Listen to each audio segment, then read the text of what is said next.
Hey, Soul Stories fam, we're starting a new love journey. Tell us where you're watching from. Don't forget to subscribe and join our family. Now stay with us. The story begins. Manhattan during street festival days always felt like a giant heart beating chaotically right in front of you. Fast, tangled, so alive you sometimes didn't know how to breathe. Neon lights from vendor booths collided with the late afternoon sun, creating a shimmering layer over the sea of people moving like waves. Latin music from a band at the end of the street blended with vendors, shouting, car horns, and conversations, forming a cacophony so wild it felt like it could sweep away anyone trying to hold on to a shred of composure. Olivia Carter clutched her portfolio as if her very life were inside it. And honestly, it was. The exhibition design for her meeting with the biggest sponsor of her career was in there. She had 30 minutes to get to the gallery, 30 minutes to push through this ocean of bodies, the smell of food mixed with fryer smoke, and a Manhattan that was somehow even more chaotic than usual. A puff of smoke from a nearby food truck made her eyes sting. She shifted her shoulders, trying to carve out a path through the crowd without dropping the portfolio or letting anyone bend the newly laminated edges she'd pressed just this morning. The heat radiating off the people around her clung to her skin, making everything feel closer, tighter, more suffocating. Of all days to run into a street festival, she muttered, quickening her pace. Then she heard it, screaming, footsteps pounding, camera shutters snapping like lightning behind her. Julian! Julian, here! Is it true the wedding is back on? Did the board approve the merger? Where's Sienna? Are you two reconciling? Olivia froze. Manhattan always had scandals, but this level of chaos only ever surrounded one type of person: celebrities or billionaires. She turned her head and saw him, Julian Rhodes, the name that had been everywhere for the past 3 weeks.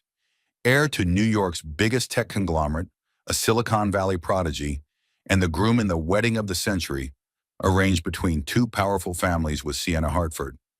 Though rumors said he hated arranged marriages, hated the media, and hated every ounce of noise orbiting his life. Seeing him now, Olivia understood why those rumors existed. Julian tore through the crowd like an animal driven into a corner. His tie hung loose like he'd ripped it open just to breathe. His shirt still tucked, but uneven at the hem. His hair a disheveled mess under neon lights as if he'd sprinted across half the city.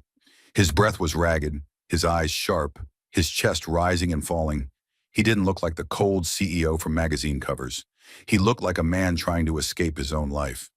Paparazzi swarmed behind him like a pack of hunting wolves. Olivia instinctively stepped aside. She didn't have time for rich people drama. But right then, Julian saw her. Not a glance.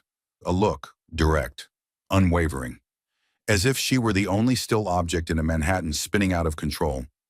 His eyes locked onto hers with a desperation so sharp it stole the air from her lungs. In that split second, Olivia felt something. That didn't belong to her, didn't belong to Manhattan, didn't belong to the ordinary world. Something fierce, chaotic, and burning with the need to escape. And then everything happened so fast she couldn't even breathe. Julian lunged toward her. His hand grabbed her arm. She didn't have time to react before. His mouth crashed onto hers. No warning, no permission, no gentle lead-in. It was a full kiss, sudden, forceful, dangerous. All of Manhattan's noise seemed to vacuum out of existence. All she felt was his breath hitting her lips, hot, rushed, carrying the sharp scent of mint and adrenaline. His hand slid behind her head, fingers threading into her hair as if to shield her from the world pouring in behind him. Her neck tilted back, her spine arcing slightly under the pull of him. Slow motion. The whole festival froze. Neon lights swept across their faces in a warm pink-gold streak. Camera flashes exploded behind them like a lightning storm. A silk scarf drifted across the frame out of nowhere, like a scene from a movie. Olivia couldn't think, couldn't move, didn't know whether she was kissing him or he was kissing her. She only knew his lips were soft, warm, and something in the kiss made her heart drop into a vast, terrifying blank space she couldn't pull it back from. Then her brain finally snapped back into place. She shoved Julian, The kiss broke with a startling snap. Holy! Olivia gasped, eyes wide, cheeks burning like they'd been pressed to fire. Paparazzi screeched like they'd struck gold. Julian has a new girl! Who is she? Another scandal before the wedding? Olivia staggered back, hands shaking so hard the portfolio nearly slipped. What the hell did you just do? She shouted, trembling with fury. Julian stood in front of her, breathing heavily, his face still tense but his eyes filled with remorse so deep it knocked her heartbeat off rhythm. I'm sorry, he choked out. I didn't have another choice. You just kissed me in front of the entire Manhattan. I know. His eyes pleaded but held an odd steadiness. I just needed to get away from them. And I saw you. And He swallowed hard, words coming fast but painfully sincere. I didn't have time to think. Olivia gripped her portfolio like she might smash it over his head. The scandal had just ignited. The whole street was live streaming them. She knew this would wreck her day, maybe her whole career. Julian looked at her like she was the person he'd just wronged more than anyone in his life. Olivia turned away, still shaking, from anger, from shock, from the whirlwind exploding around her. As she stepped past him, Julian spoke quietly, his voice low, tired, fractured. I truly am sorry. I'll take responsibility for everything that happened. Olivia didn't look back, but she felt his gaze follow her, long, heavy, unrelenting, like a man who just lost something important, something he didn't yet understand. The news of yesterday's kiss on the street exploded like a bomb in the heart of New York. The next morning, Olivia couldn't touch her phone without seeing images of herself, pulled into Julian Rhodes's arms, plastered across every online newspaper, tabloid, gossip blog, and even the TV hanging in the convenience store below her apartment. The kiss that stopped Manhattan. Billionaire Julian Rhodes mystery woman. The end of the wedding of the century? Olivia stared at the headlines and wanted to throw her phone against the wall. She was not a mysterious woman. She was not a media prop. And she absolutely was not the person responsible for destroying a billion-dollar wedding. She was just Olivia Carter, someone trying to get through a single day without the entire world glued to her life. When her phone rang for the 10th time that morning, she nearly screamed, I'm not giving any interviews. But the screen didn't show a reporter's name or an unknown number.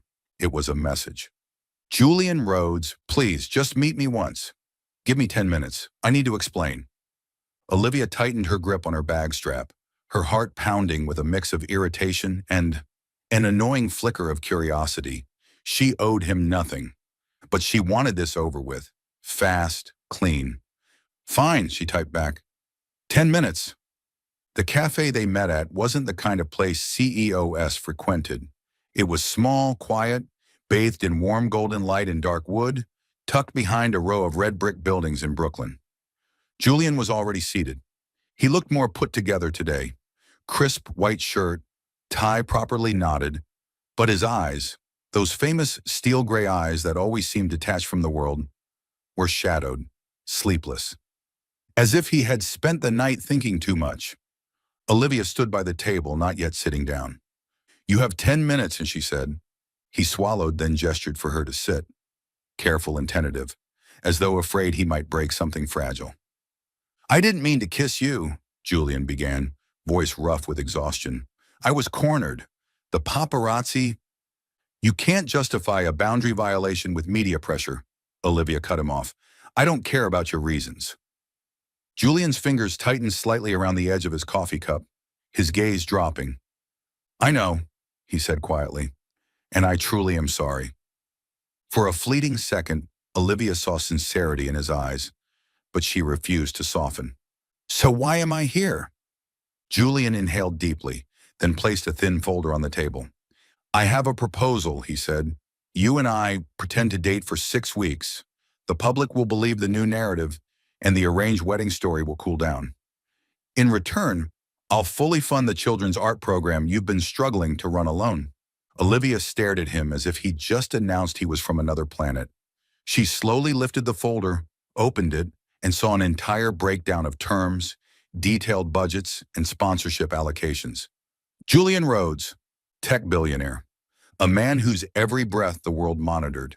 Sitting here, offering to use her as a media shield. Olivia placed the folder down and pushed it back to him. "No," she said firmly. "I'm not your tool. I won't perform for the press. And I'm certainly not selling myself for anything." Julian's mouth twitched. He had heard rejection before, but not like this. Not from a woman who looked him straight in the eye without flinching. Not from someone unimpressed by his power or name. Julian tilted his head, eyes narrowing slightly. "Olivia," he said slowly, weighing every word, "I'm trying to solve this in a way that benefits us both. The problem is yours, not mine." Julian leaned back in his chair. A faint smirk, sharp as a blade, tugged at the corner of his lips. "How much do you want?" he asked, voice low, cold. "I recognize this type. Other women usually circle around the subject before naming their price." The room seemed to freeze. The warm cafe lights dimmed in her mind. Olivia stared at him. "What did you just say?" Julian didn't blink. "How much do you want to play with my girlfriend?" In that moment, all sound evaporated. Only Olivia's breathing remained, icy, controlled, and Julian's stare, guarded, wary, the gaze of a man accustomed to being used. "You think I'm like the women who swarm around you?" Olivia asked, voice quiet but slicing through the air. "Julian, aren't you? Women like you usually are. Just give me a number." And Olivia stood. She didn't raise her voice. She didn't argue. Crack. The slap snapped through the cafe like a whip. Julian's head jerked slightly with the force. His hand rose instinctively to his cheek, eyes wide, not from pain but from shock. Shock that someone dared face him like this. The cafe fell silent. No one breathed. Olivia leaned close, her voice low enough that only he heard, yet sharp enough to leave a scar. "I don't have a price, and if I did, you don't have the integrity to pay it." Then she turned, walked away, did not look back, did not hesitate. The wooden door slammed shut behind her, rattling the frame. And Julian Rhodes, the man powerful enough to shake markets with a flick of his wrist, sat frozen, his hand still on the spot where she had struck him. His fingers trembled slightly, not from pain, but because, for the first time in years, his heart, the one he believed had long turned to ice, had been jolted awake by a woman who wanted nothing from him, yet somehow made it impossible for him to look away. A week had passed since the slap that had rattled the deepest, most private corners of Julian Rhodes's world. The press had begun to calm down. News of the chaotic kiss was pushed aside by a new political scandal, a pop star breaking up with her boyfriend, and the stock market taking an unexpected dive. The world moved on to the next story faster than humans could process it. But Julian didn't. He couldn't. Every morning he woke up in the highest penthouse in Manhattan, where floor-to-ceiling windows overlooked the entire city like an empire beneath his feet. And yet all that replayed in his mind was a single image: Olivia Carter. The moment she stood up, the moment her hand swung, the moment the burning sting on his cheek rang out like a bell announcing a cold truth. There were things he couldn't buy, couldn't control, couldn't manipulate, and worst of all, Julian didn't want to forget it. In the days after, he threw all his energy into work. Meetings, contracts, deals. Normally, they drowned his thoughts enough to leave no room for emotion. But now, every meeting felt like a blurry backdrop behind the image of Olivia's eyes, fiery yet clear, looking straight at him as if piercing through every defense he'd built his entire life. Every financial report only reminded him of the way she stood upright in the cafe, hand flat on the table, voice calm but razor sharp. "I'm not for sale." The words echoed in his head like a stubborn refrain. Julian had never been corrected like that, especially not by a woman with no power, no wealth, no reason to challenge him. Everyone who had ever approached him, celebrities, models, entrepreneurs, heiresses, shared one thing in common. They saw him as an opportunity, a golden ticket, an endless resource. No one reacted like Olivia. No one dared show their anger so honestly. No one dared slap a man who could destroy their career with a single phone call. But Olivia did. And that made him God, driven half mad and drawn in. She didn't want anything from him, didn't fear him, didn't chase him, didn't flatter him, didn't play power games, didn't perform. She simply lived by her own principles, so fiercely it made him struggle to breathe. One late night after a 12-hour meeting, Julian stepped into his silent penthouse, the kind of silence where he could hear the ticking on the wall clock. He tossed his keys onto the marble counter. His fingers yanked at his tie, ripping it off his neck like he was trying to tear away an invisible rope that had tightened around him all day. City lights reflected across the floor-to-ceiling glass, streaking shades of blue and violet over his wrinkled dress shirt. Julian walked into the bathroom, braced both hands on the sink, and stared into the mirror. And there he saw the thing he hated most. He looked like a machine, a robot programmed to generate profit, control markets, and please shareholders. A living ATM, just like people had always treated him, just like people had always seen him, except her. Olivia saw him as a regular person, a man capable of mistakes, flaws, and bad choices. She looked at him without indulgence, without worship, without trembling, and without needing him. It made him feel exposed, weak, and in the strangest way, liberated. Julian closed his eyes. Olivia's image appeared as sharply as if she were standing right behind him. Her firm stride, the navy coat she wore that day. Her lips were trembling slightly as she pushed him away after the chaotic kiss. But most of all, the look in her eyes at the cafe. Unchanging, unshaken, uncontrolled. He touched his cheek, the place where the redness had faded, but the memory still pulsed warm. He could still feel the humiliation in that moment. But also in that moment, Julian had felt alive. Not the life of a billionaire featured on the New York Times, but life as a man who had met a woman who forced him to see himself for the first time in years. Then Julian turned on the lights in the living room. The entire penthouse lit up, grand, immaculate, luxurious to the point of coldness. No laughter, no footsteps. No one to slap him again just to remind him he still had a heart. Julian leaned onto the table, head bowed, breathing out slowly. A decision was formed. Not impulsive, not sudden, but like a truth that had been waiting for him to finally acknowledge it. He needed to make things right. Not to soothe the media, not to save his image, not to please anyone else, but because, for the first time in his life, he wanted to do the right thing for a woman who didn't fear him, didn't need him, but had woken up the part of him he thought had died. He wanted to apologize to her, truly, but without conditions, without deals, without calculations.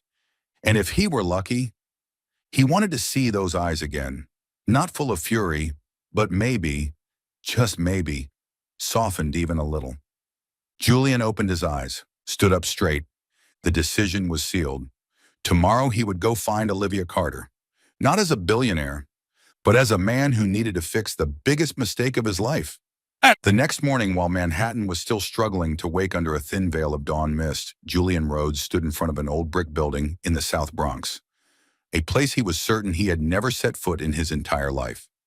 St. Clair Community Center, a world that didn't belong to him. No bulletproof glass doors, no private reception desk, no modern conference rooms, no gold-plated name plaque by the entrance. Just old walls, peeling paint, and crooked children's posters taped to the windows.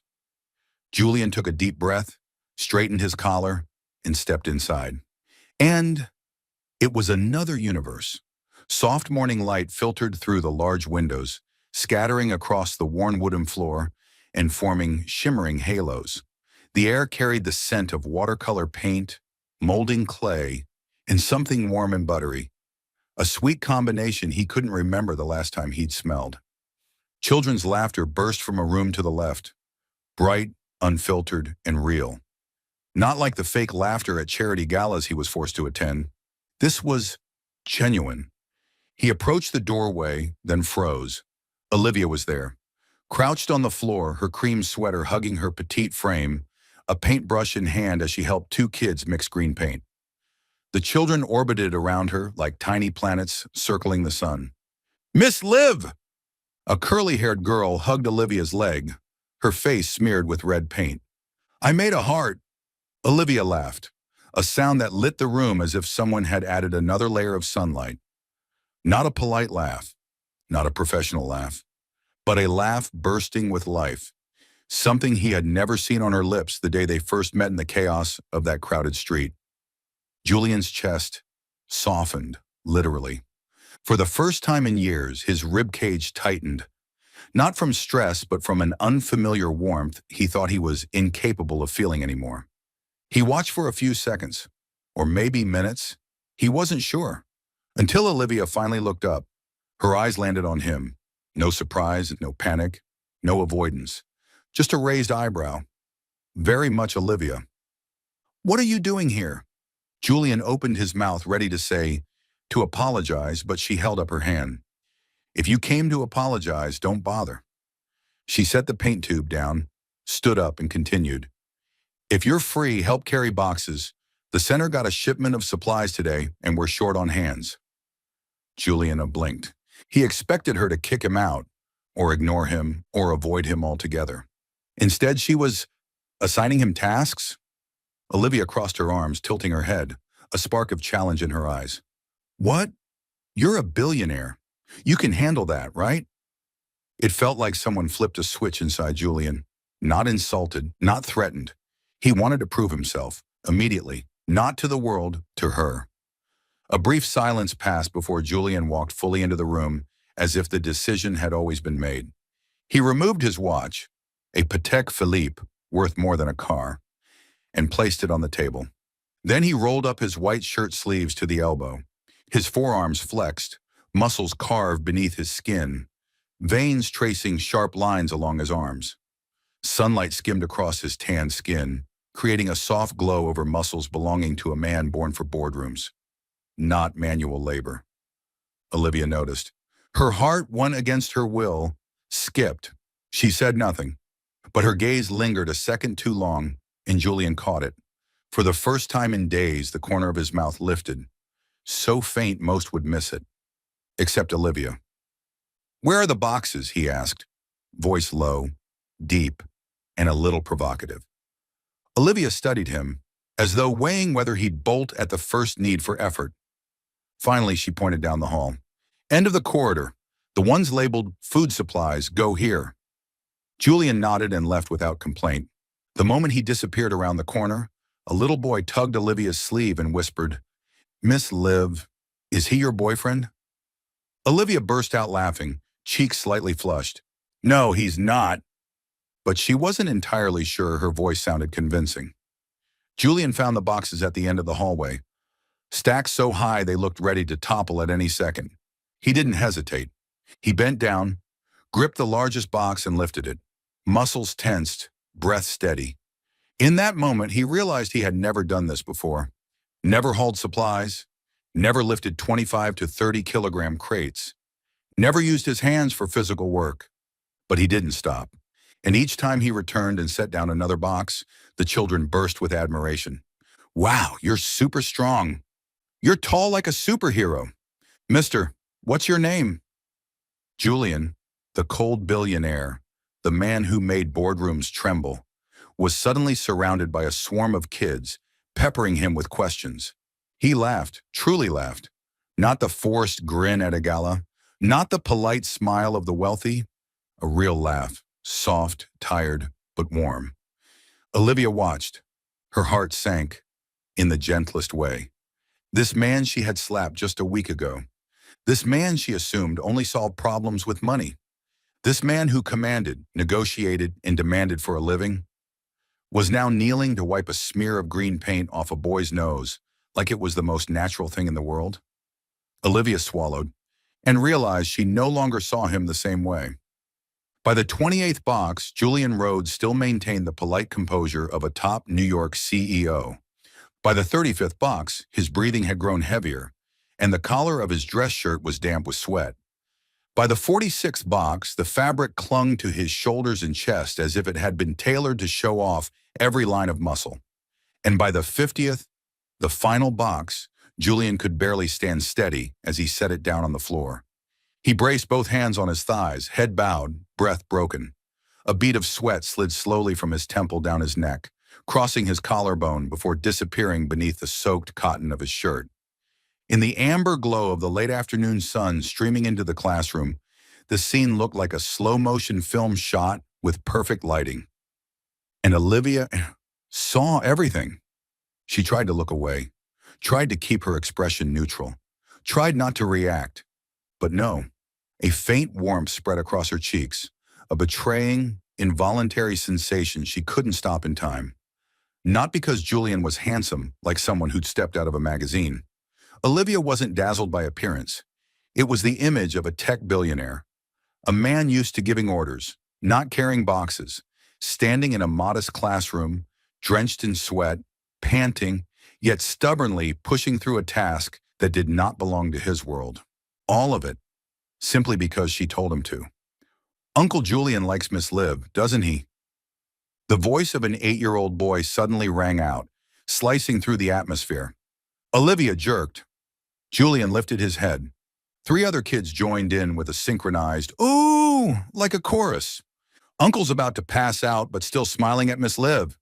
He's tall like a superhero. Must love Miss Liv. Miss Liv is blushing. Olivia spun around, trying to hide the heat flooding her face. The most embarrassing reaction for someone who always tried to remain composed. "Everyone, go wash your hands and get ready for snack time." She herded them toward the snack table, praying her voice wasn't shaking. The kids scampered away, giggling, leaving behind a strangely intimate silence between Olivia and Julian. The sunlight hit him just right, highlighting every line of his exhausted but vividly alive face. His hair was slightly tousled, a few strands sticking to his forehead, his collar open by 2 buttons as he tried to breathe. Julian had no idea how attractive he looked in that moment, and Olivia definitely shouldn't be thinking about that. She cleared her throat as if trying to hide her fluster. "Do you want to sit and rest a bit?"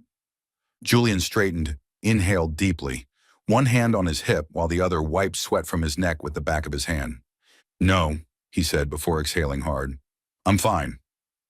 He was absolutely not fine, and that exact fact made Olivia's lips curl into a small smile she tried to hide immediately. As the afternoon passed, the children gradually left. Laughter, shuffling feet, and cheerful goodbyes echoed through the hallway. Olivia waved off the last kid, then walked back into the classroom. Julian was sitting on the edge of a table, arms stretched behind him for support, head tilted back slightly. His breathing had steadied, but his shirt still clung to him, revealing toned muscle beneath, as if he were sketched to look perfect in the golden hour light. Olivia swallowed. "You did really well," she said. Julian opened his eyes and looked at her like he wasn't sure those words were actually meant for him. "I've run marathons," he said, voice hoarse, "but this was harder." "It is," Olivia replied cheerfully. She handed him a water bottle. He took it. Their hands brushed, just a faint touch, lighter than a breeze, but the sensation was sharp enough that both of them stilled for a breath. A spark, not the jolting kind, the soft kind, running from the palm, up the arm, touching the chest before fading, leaving behind a warm, unplaceable afterglow. Julian stared at his hand as if it belonged to someone else. Olivia quickly hid hers behind her back, chest tightening. Neither spoke, but the room suddenly felt smaller. The air is thicker. The silence was no longer awkward, rather something that pulled them closer. Julian twisted open the bottle, drank deeply, then spoke in a voice lower than usual. "Thank you." "You'd still drink water without me?" Olivia answered. "No," he shook his head. "I meant, thank you for today." Olivia didn't reply. She didn't know how. Didn't know if she should look at him longer. But her body did the opposite. She looked at him, and for a second their eyes met. Longer than what made sense for 2 people who were supposedly unrelated. Julian was the one to break the silence. "Olivia," he said quietly, "I want—" She lifted her hand, signaling him to stop. "No, don't start that again." She swallowed and added softly, "But I can do something else." Julian tilted his head, waiting. Olivia let out a small laugh, a sound that made the corner of his mouth curve up unconsciously. "If you're not too busy," her voice dropped, shy despite her best efforts, "would you like to get coffee? As a thank you for hauling boxes. The kids and I would have been here until night without you. Julian stood up, his exhaustion evaporating as if it had never existed. Yes, he answered immediately. His voice was low, sincere. I'd really like that. The cafe sat on the corner of Bedford Avenue, where old red brick buildings covered in ivy created a surprisingly quiet atmosphere compared to the rest of Brooklyn on a weekend. A soft golden sunlight spilled through the large window, painting gentle streaks of light on the wooden tables. Olivia chose a seat by the window, not because of the lighting, but because she needed space, needed distance, needed a reminder that this was not a date. Was it? She took off her coat, fixed her hair, inhaled deeply, and told herself, it's just a thank you. Just coffee. Just politeness. Nothing more. The cafe door opened, and Julian walked in. No suit, no crisp white shirt, none of the CEO aura of the CEO made people falter around him. Just a tall man in a simple gray sweater, hair slightly tousled by the wind, and gray eyes scanning the room as if searching for something more important than every meeting he had ever attended. His gaze found Olivia, and something in it softened, distinctly, slowly, and beautifully enough to make her turn away before her heart betrayed her with an unexpected skip. He approached the table, pulled out a chair, and sat down carefully, as if afraid any sudden move might shatter whatever fragile thing existed between them. Thank you for coming, Olivia said first. Thank you for inviting me, Julian replied.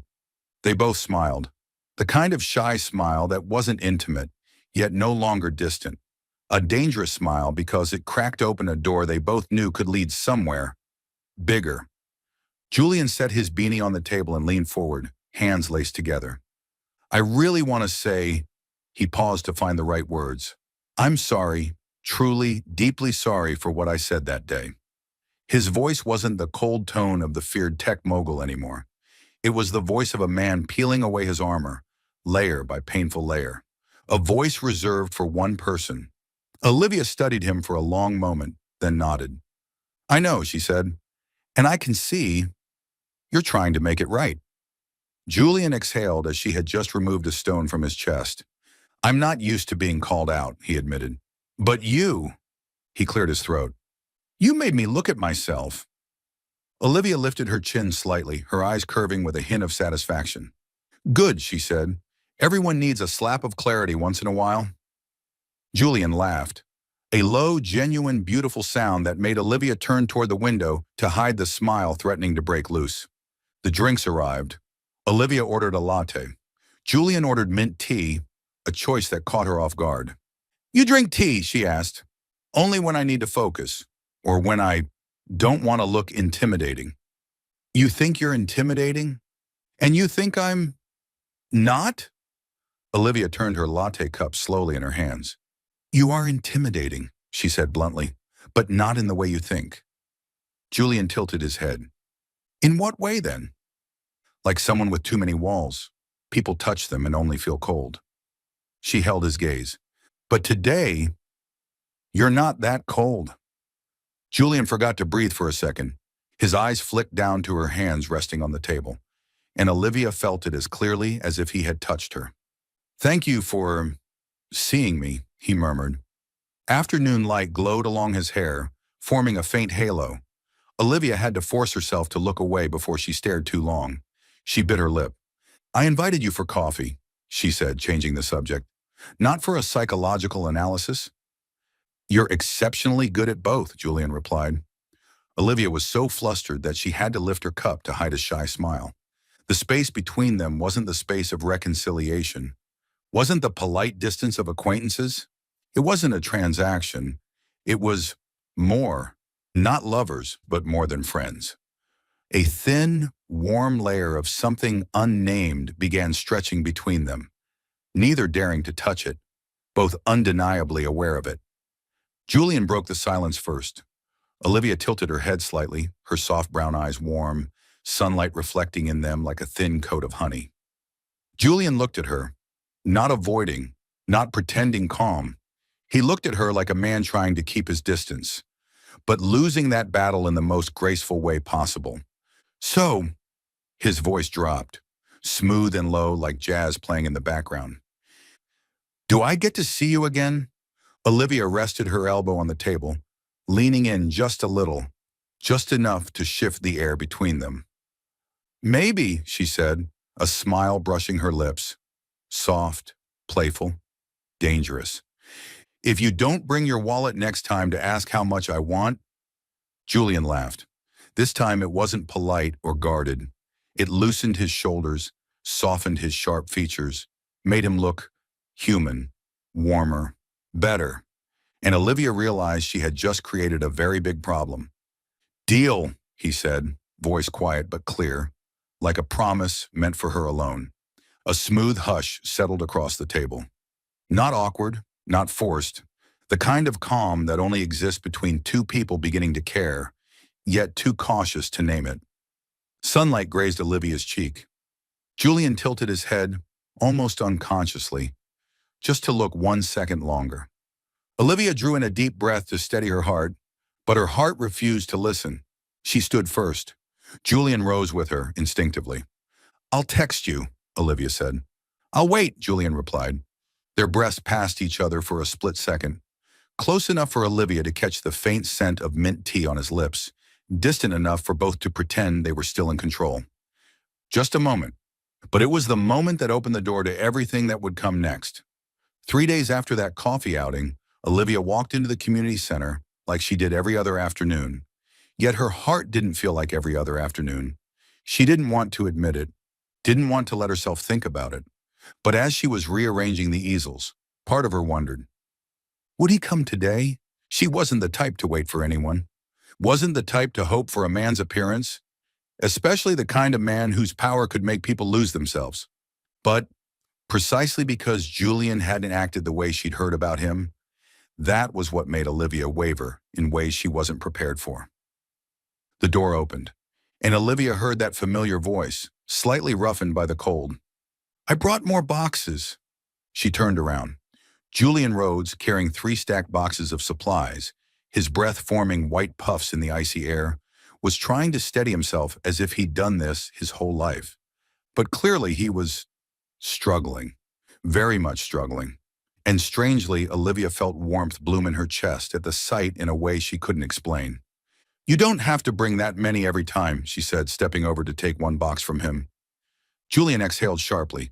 I want to help, he replied, then chuckled.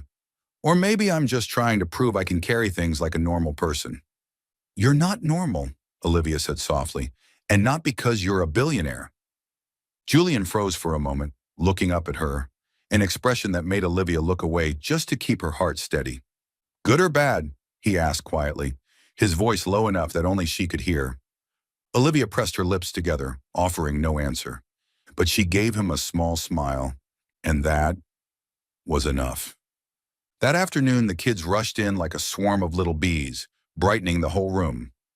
Julian was immediately pulled into paper volleyball, a color counting game, and the hardest mission of all, settling a dispute over ownership of the deep emerald green marker. Give it back. That one's mine. No, it's not. I used it first. Julian stood between them, raising his hands as if he were a high-ranking diplomat. All right, he said, serious enough to be funny. We'll make a deal. You get 5 minutes. You get 5 minutes. Then you share. The two children stared at each other, then instantly nodded. Is this harder than negotiating with shareholders? Olivia teased from beside him. Julian turned, voice dropping. Some investors are basically kids, honestly. And kids, Olivia replied, are basically adults. At least they're honest. Julian looked at her a moment longer than necessary. And you, Olivia said, are clearly better with kids than you think. Art class began. Olivia guided a little girl as she blended colors in the sky. The girl was so tiny, her hand trembled as she held the brush, so Olivia leaned in close, steadying her small fingers. At some point, Julian stepped beside them and bent down to observe. When Olivia guided the first stroke, Julian instinctively reached forward to adjust the angle of the brush, and his hand brushed across the back of Olivia's hand. Just a small touch, a fleeting contact, but enough to send Olivia's world off balance. Heat moved from his skin to hers like fire touching snow. She flinched slightly, pulled back out of reflex. But Julian also froze, his hands suspended in midair, as if he too felt something that shouldn't last a second longer. They held each other's gaze for a beat longer than safe, a beat long enough for both of them to realize something was growing between them. As class neared its end, Julian sat on the floor, laughing while helping the kids sort paint bottles in rainbow order. Olivia had once imagined him as the type who would frown at getting dirty or lose his patience with hands-on tasks. But now, with sunlight pouring through the windows, she saw a Julian who was panting but genuinely laughing, with a streak of green paint across his cheek he didn't even know was there. A Julian with no defenses, no cameras stalking him, no image to protect.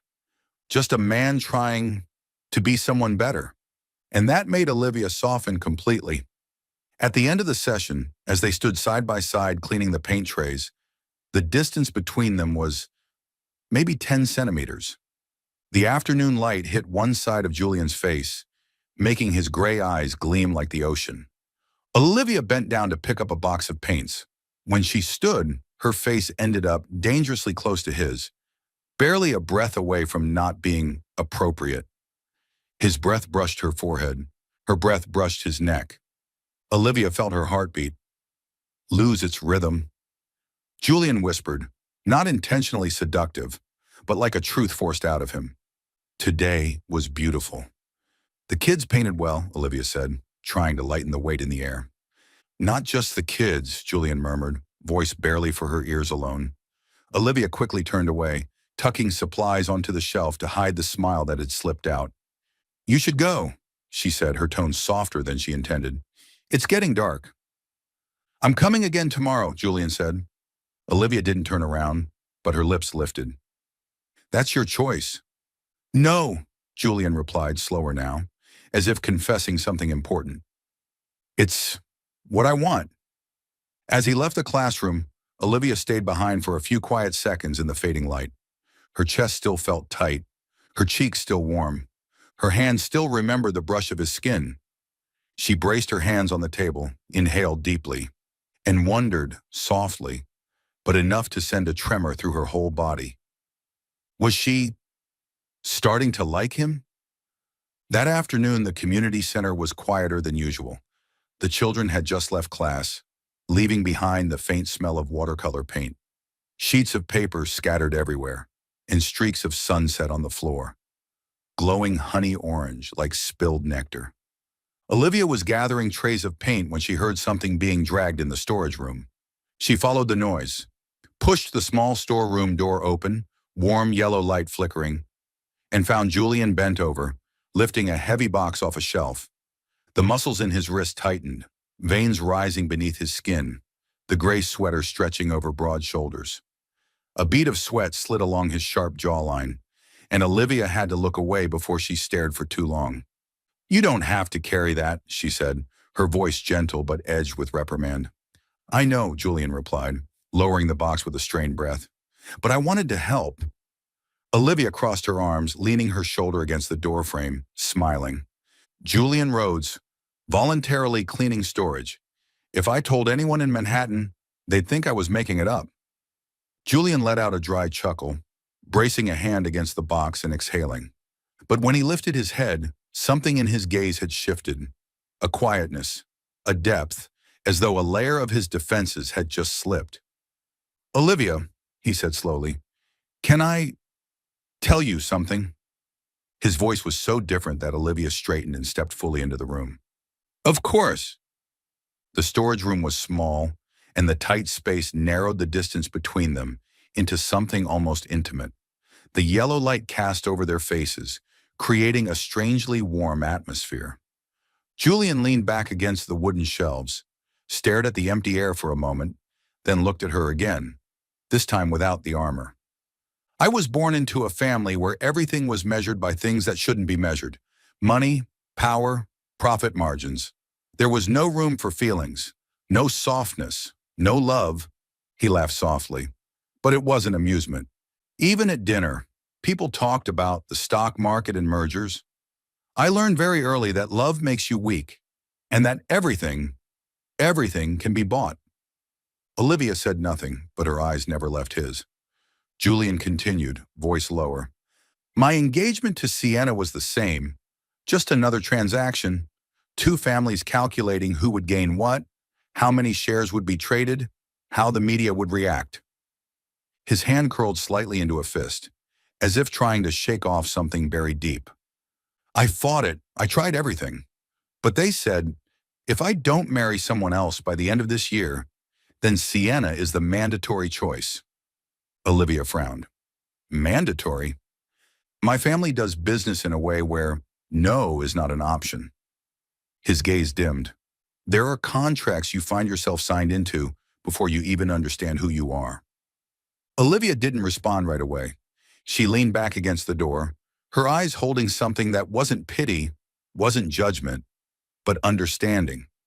A quiet understanding shared only by those who've lived with invisible loneliness. You know, Olivia said gently, there are places where people measure life by money, but there are also places where life is measured by much smaller things. Julian looked up. Olivia pressed her lips together before speaking. Not out of embarrassment, but because she rarely shared this part of herself. I grew up in an orphanage. Her voice was soft, as though she feared disturbing an old memory. Julian straightened, attentive. No family wanted a kid who talked back. She laughed, a thin sound, both sad and resilient. I got sent back twice. Once because I was too rebellious. The second time, because they only wanted babies. Easier to reprogram, I guess. After that, I decided it was safer not to hope anymore. Julian stared, unblinking. I didn't have anyone, Olivia continued, her voice gentler still. So the orphanage became my family. The kids here, she gestured toward the classroom outside. They're just like I was. They believe in tiny miracles. A hug, a handmade craft, someone remembering their name. She met his gaze. Her brown eyes shimmered beneath the warm light. Sometimes love is the only thing that keeps them standing. She took a breath. That's why I can't imagine turning everything into transactions as you described.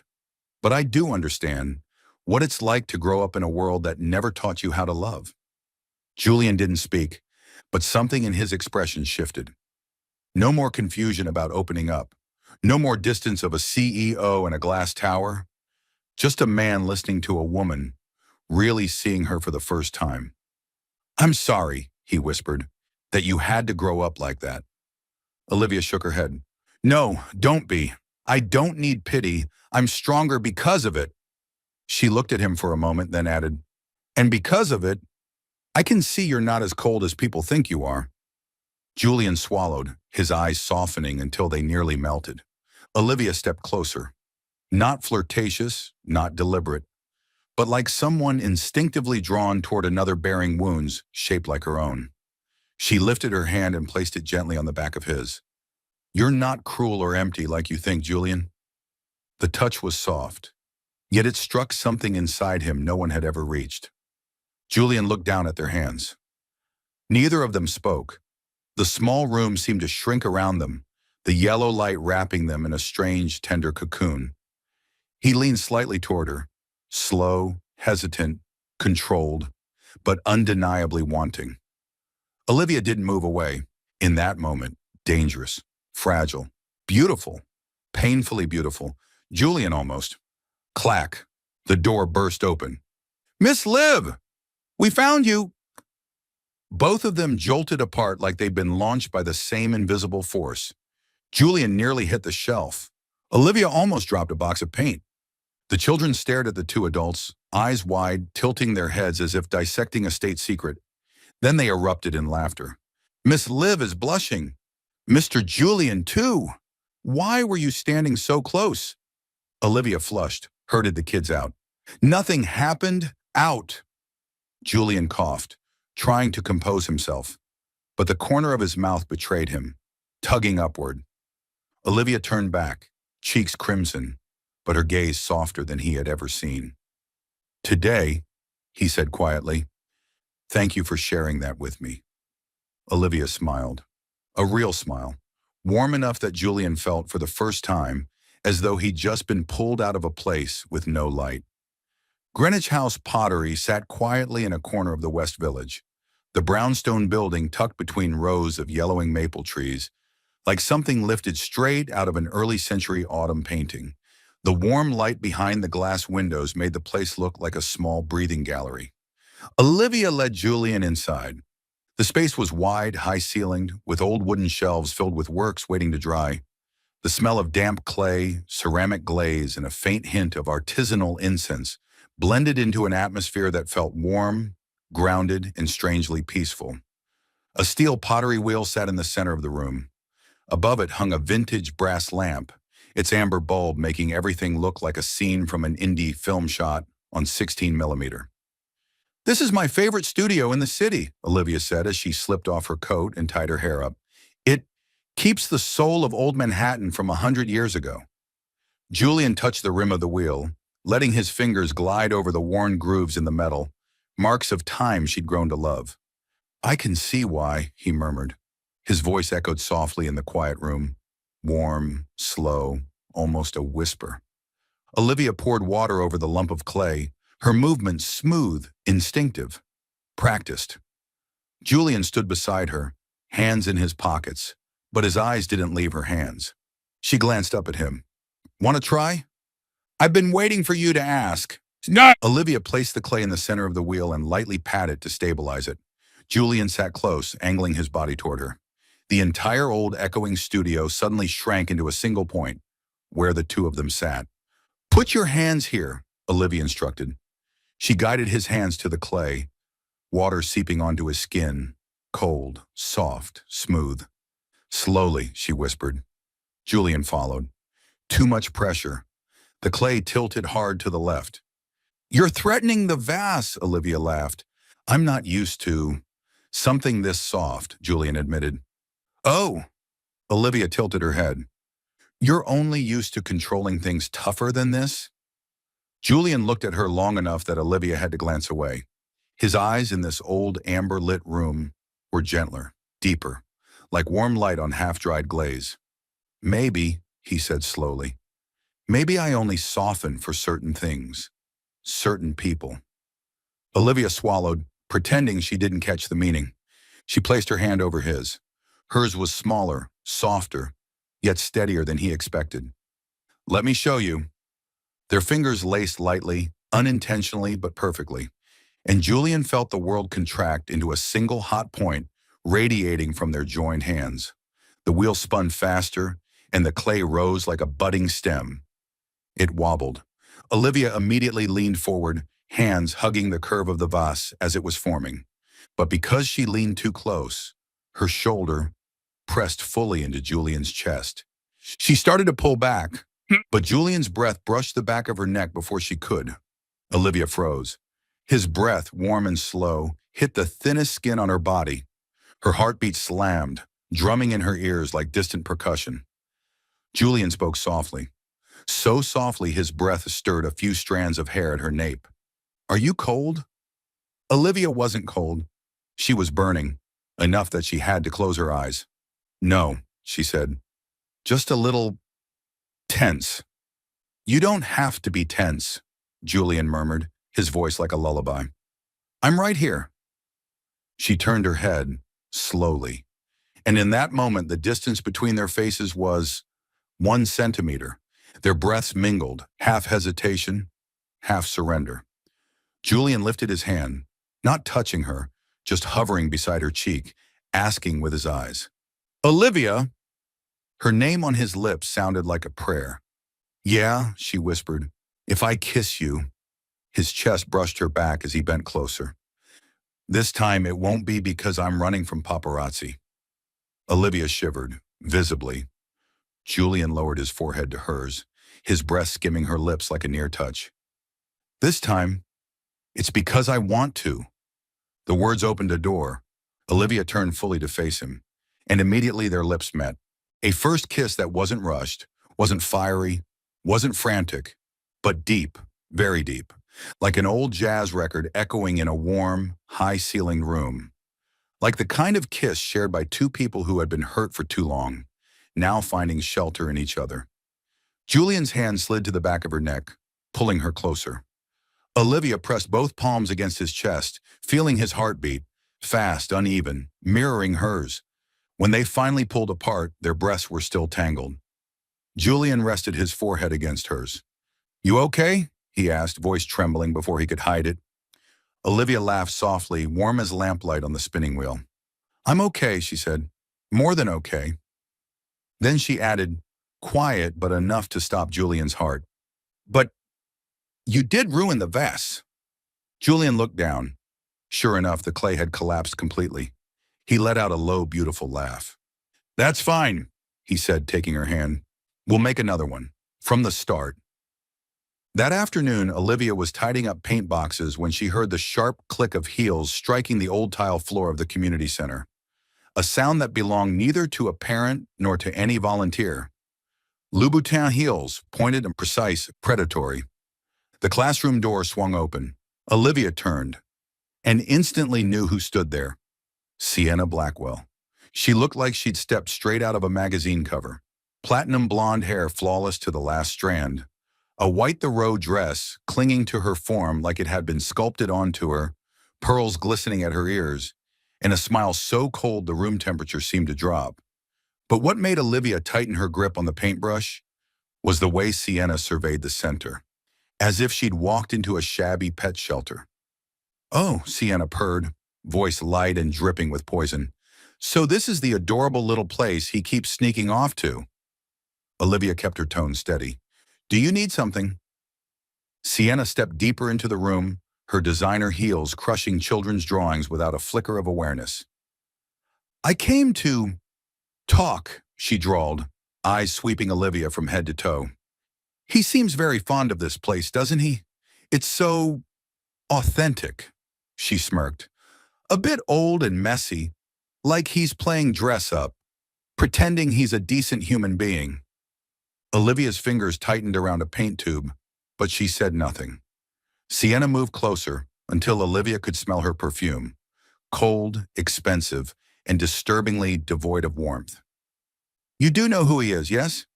"I do. He's not the kind of man who stays with someone like you." Sienna's smile widened, razor sharp. "Men like Julian belong with women like us, not—" Her gaze drifted over the paint-splattered tables. "An art teacher in a bargain basement charity." A thin sting cut through Olivia's chest, not because it was true, but because Sienna knew exactly where to aim. Still, Olivia's voice stayed even. "Are you done?" Sienna blinked, the slightest crack of surprise that Olivia hadn't bowed her head. "He'll get bored of you," she continued, slow and venomous. "His family, the board, the press. Do you think any of them will accept you? Do you imagine you can walk beside him on red carpets, in investor meetings, at national events? Olivia, women like you don't exist in that world." Olivia's heart tightened, not because Sienna was right, but because she was voicing a fear Olivia had never dared to name. Olivia inhaled, ready to respond when a voice cut through the doorway. A deep voice, cold, the kind that had commanded entire boardrooms into silence. "Don't speak to Olivia like that!" They both turned. Julian stood at the entrance, tall, shoulders tense, his expression shadowed as he'd walked out of a storm. His eyes were locked on Sienna, sharp enough to freeze the room. Olivia had never seen that look on him before. Sienna blinked, then smiled, triumphant. "Julian, darling, you finally decided to show up." Julian moved forward in one smooth stride, placing himself in front of Olivia, instinctively shielding her, as though the space between them was something he owned, something he would defend. "Sienna," he said, voice controlled but pulsing with authority, "you don't get to come here and cause trouble." "Trouble?" Sienna laughed icily. "I'm merely stating facts. Do you think she can handle your life? Or do you think she doesn't know why you have to marry this year?" Olivia froze. Julian turned slightly, his gaze flickering with guilt before hardening again. "Leave, Sienna." "No," she stepped closer, chin raised. "You once promised you'd reconsider being with me. Now I want your answer." Julian went still. Olivia saw it, the flick of shame that crossed his eyes, the sting of being confronted with the life he'd never wanted. Sienna sensed his hesitation and pressed harder, voice smooth and lethal. I am the only option your world approves of, Julian. Your family, your company, the press, Wall Street. Everyone knows we are perfect together. A strategic union. You don't think they'll laugh if you choose? Her gaze slashed toward Olivia. Some orphan girl? Olivia's body locked in place. It was the first time Sienna had said it aloud, and it pierced her like the coldest blade. Julian spun around, eyes dark. Sienna, that's enough. I'm telling the truth. She doesn't belong anywhere near your world.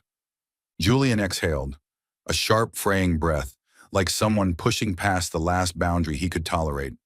My world, he repeated, voice edged with steel. My so-called world is a prison built by my parents. Power, deals, arranged marriages, lies, and a fiancé who only wants status. Sienna's face flickered. Julian's voice grew quieter, deadlier. You know exactly what our engagement was made of. Sienna stepped back. Shares, influence, a merger between two legacies. Julian nodded once. Not love, not trust, not anything I ever wanted. Sienna clenched her fists, barely holding her composure. So, who do you choose? Julian didn't hesitate. He turned Dash, moved beside Olivia, his hand brushing lightly against her elbow, steadying her, and said, I choose Olivia. Silence crashed into the room. Olivia's heart slammed hard enough that she had to grip the edge of the table. Sienna laughed, brittle, trembling at the edges. She'll ruin you, Julian. Your family will... I don't care. Julian cut her off, not loud but final. I've spent my life pleasing everyone else. I won't do it anymore. Sienna stared at him, long, furious, wounded. A bitter smile scraped across her face. You'll regret this. She turned and stormed out, her heels striking the floor like shards of ice. The door slammed shut. Olivia didn't move. Julian let out a long breath, as though someone had lifted a slab of granite from his chest. Then he turned to her, eyes softer but laced with unspoken worry. Olivia, he began. She stepped back, not from fear of him, but from the wild, reckless rhythm inside her chest. You just said something. Enormous, she whispered. I know. Julian stepped toward her. But it's true. Olivia looked into his eyes, saw sincerity, saw longing, saw the beginnings of something that terrified her because it was real. That choice doesn't only affect you, she said. I know, he replied. And I'll prove to you that you're not someone I chose out of rebellion. You're the one I chose because you're the only thing in my life not built on a transaction. Olivia's heart trembled. She turned away, not strong enough to hear more, but not strong enough to reject it either, because Julian Rhodes had just tipped his world toward her, and now hers was dangerously close to tipping back. Olivia sat alone by the window of the community center as the late afternoon light poured into the room, soft and golden like honey. The children's laughter from the backyard had faded. The last volunteer had locked up and gone home. It was just her now, and the quiet chaos swelling in her chest. Sienna had left, carrying with her the cold-blooded perfume and words sharp enough to cut. But the echo remained, slicing into fears Olivia thought she had buried well. People like us don't marry people like you. Olivia closed her eyes, pressing a hand to her chest. She didn't want those words to get inside her, but they had, and they hurt. She looked down at her hands, still stained with watercolor, the same hands that had guided hundreds of children through their first strokes of paint. Hands that didn't belong in his world. The door opened softly. Olivia didn't turn, but her heart recognized the footsteps immediately. Julian! He stopped right behind her, but didn't touch her. His presence radiated warmth mixed with a nervousness rare for a man who controlled everything. Olivia, his voice came low, rough, as if he had run all the way there just to find her. Are you okay? She watched the sunlight spill across the pavement outside the window, looking like a river of gold. I don't want what Sienna said to be true, Olivia replied, her voice small but steady. But she hit exactly where my fear lives. Julian sank into the chair beside her, angling himself so he could see her face. His eyes softened. carrying a tenderness almost no one had ever been allowed to see. Don't let her make you question yourself. Olivia drew in a long breath. I just, I'm scared, Julian.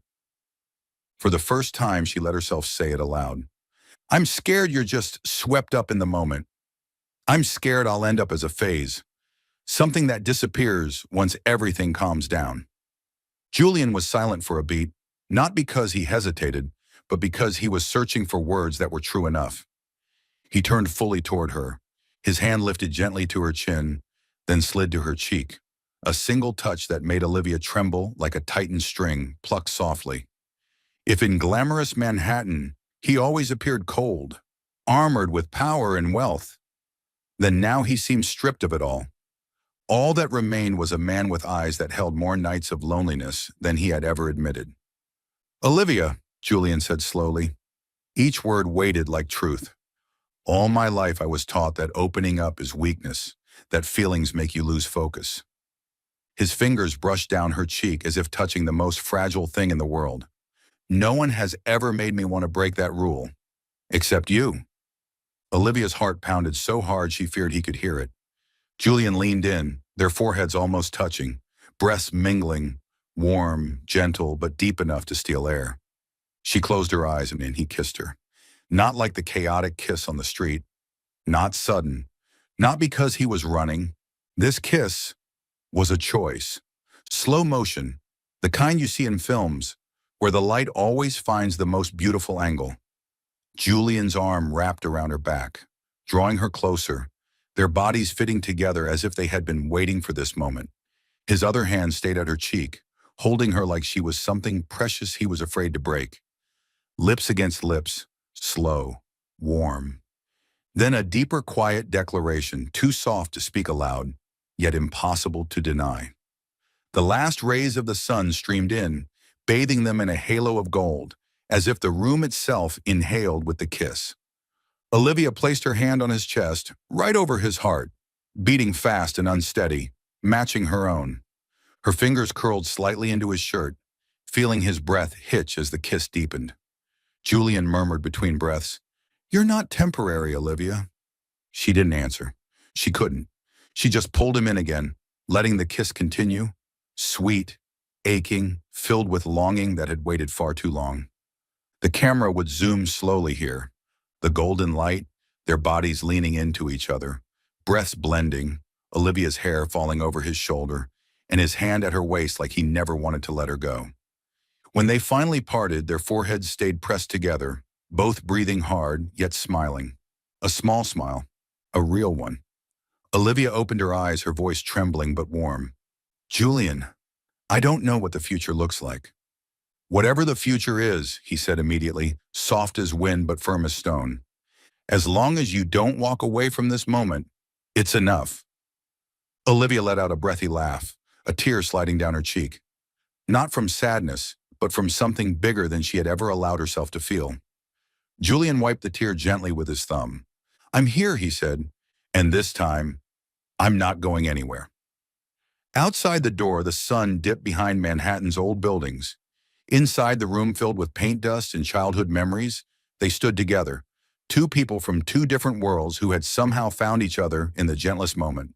The first real kiss, no running, no hiding, no pretending, just them, and something quietly growing like the first light of a new day. 3 months passed in slow motion, with the light growing more beautiful every day. The community center, the place where Olivia had spent almost all of her youth, now wore a new face, not luxurious, not flashy, but full of warmth. The walls were freshly painted, the art room expanded, new easels set up, and the large windows reglazed so Manhattan's golden light could pour in, bright as a beam of hope, and all of it came from an anonymous fund. But Olivia knew, even if he never took credit, she still knew. The children's exhibition day was set for a weekend of soft sunshine, warm breezes drifting through the wide hallway, making the paintings hung on silk strings sway gently as if they were alive. Olivia stood in the middle of the room, her hair tied low, a clay-colored dress hugging curves that were both soft and strong. She directed everything with the quiet precision of a top-tier curator without needing any artificial spotlight. Marco, tilt that one a little more to the right. Jasmine, putting that sculpture on this pedestal is perfect. Beautiful. You're all amazing. The kids ran around her calling, Miss Liv! Miss Liv! Julian stood in the back, leaning lightly against the doorframe as if he were looking at something sacred. He was still the cold tech billionaire in front of the press, but when he looked at Olivia, there was no armor left. His eyes shone like he was looking at sunlight. His heart, usually guarded, restrained, seemed to expand a little more every time she smiled. When the exhibition opened, the media showed up in greater numbers than expected, not to chase a story about Julian, but for the story of underprivileged children creating art. The headlines were beautiful. The critics nodded in approval, parents were moved to tears, and Olivia shone like the queen of this art-filled room. Julian walked up just as she was finishing an interview. He waited a step behind her until she wrapped it up. Then he leaned in and kissed her cheek. A kiss more about reverence than possession, but it still sent heat rushing through Olivia from the inside out. Julian!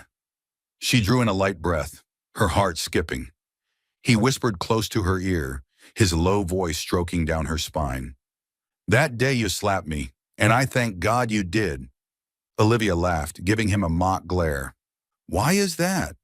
Julian looked at her for a second, his gaze softening so much it made her want to fall into him. Because without that day, I never would have found you. Those words, simple but heavy as a vow, made all the fears that had ever lived inside her drain away like water. This man, despite his family, the media, and every judgment, had chosen her in a way that wasn't loud, but steady, like the light that slid through the windows each morning. The exhibition was nearing its end. The kids gathered in a circle, laughing and talking about their dreams. The gallery's warm yellow lights washed over their faces like a coat of honey. No. Julian stepped into the center of the room and lightly brushed Olivia's hand. Come with me, he said, his voice low, with a hint of nerves he couldn't quite hide.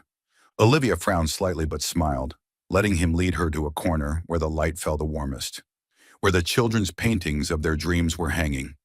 He stood facing her, his hands just barely trembling. Olivia felt it. Julian, she whispered.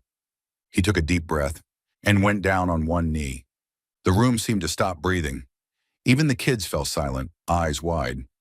Julian looked up at her, his gray eyes full of a light no penthouse or international conference had ever given him. Olivia Carter, he said, each word steady like a promise from the heart. You're the most beautiful thing that has ever crossed my life. You taught me that kindness isn't weakness, that love isn't a transaction, that opening your heart isn't a risk, but the place where a person finally returns to who they really are. He took out a small box. Inside was a simple white gold ring, no ostentatious diamonds, just a graceful curve that looked like it had been made to rest on her hand. I don't want this whole world anymore, he said softly. I just want to walk beside you, through every day, every moment, and every season of my life. He looked up, voice almost a whisper. Will you marry me? Olivia couldn't stop the tears, but this time, they weren't from fear or insecurity. They were from a future that suddenly looked so beautiful she could hardly believe she deserved it. She lifted her hand to her mouth and laughed through her tears. Julian, He looked at her, eyes full of worry and hope, like a man holding hands with fate for the first time. Olivia nodded, a small nod but certain. Yes, she said, I do. The kids' cheers exploded like fireworks.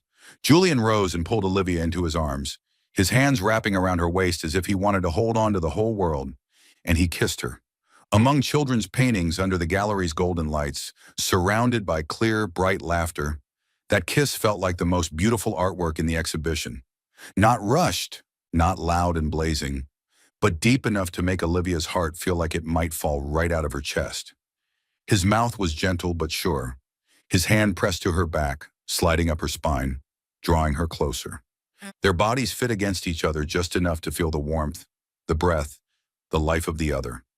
When they finally parted, Julian rested his forehead against hers, breathing lightly as if he'd just run through half his life to get to this moment. I love you.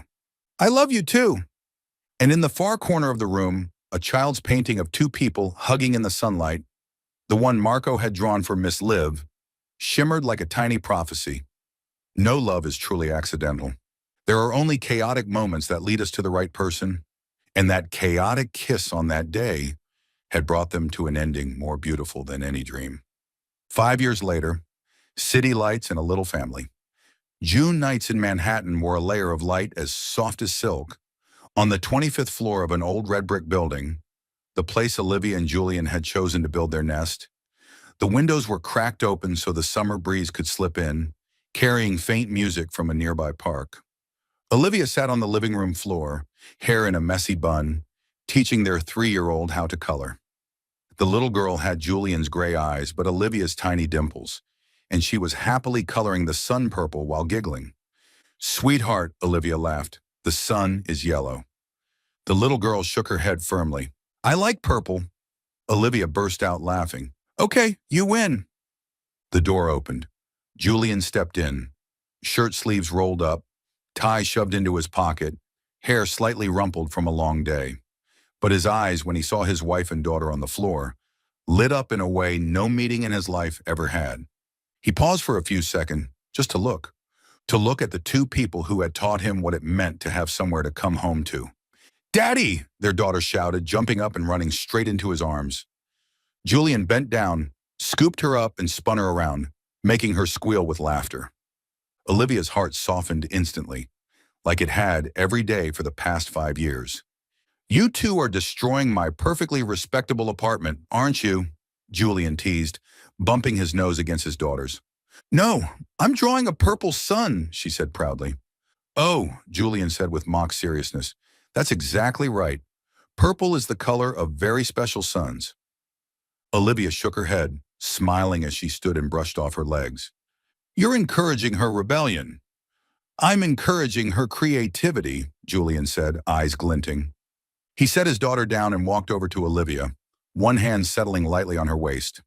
There was something in his gaze, familiar, yet still enough to make her heart race, that made her breath catch. "Long day?" she asked. "Long," Julian replied, then leaned in to press a soft kiss to her neck, just enough to send a shiver down her spine. But all I could think about was coming home. Olivia looked up at him. Their eyes met, warm, deep, carrying 5 years' worth of love and healing. Julian studied his wife for a long moment, as if memorizing every detail all over again. His fingers brushed her cheek.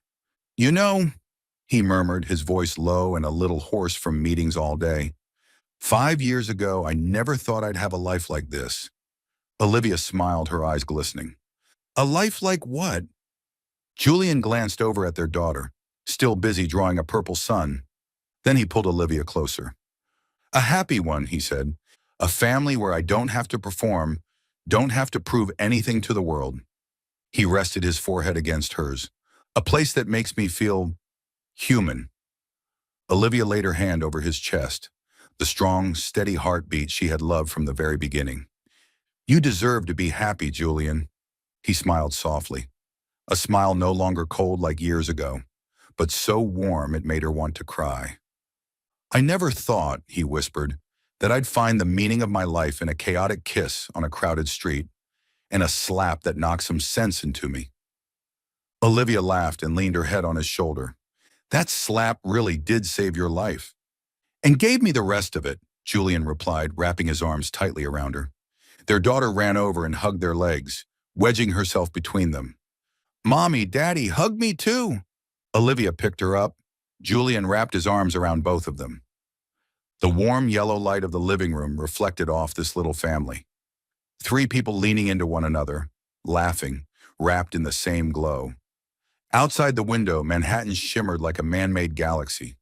But to Julian, the brightest light was right here in his arms.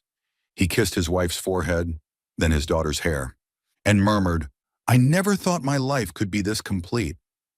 Olivia smiled, pressing her face to his chest. "Because you finally chose the right person." Julian tightened his hold around his wife and child, like a promise he would never let go. And that night, Manhattan bore witness to a small family, born from a chaotic kiss, now living a quiet, well-earned, happily ever after.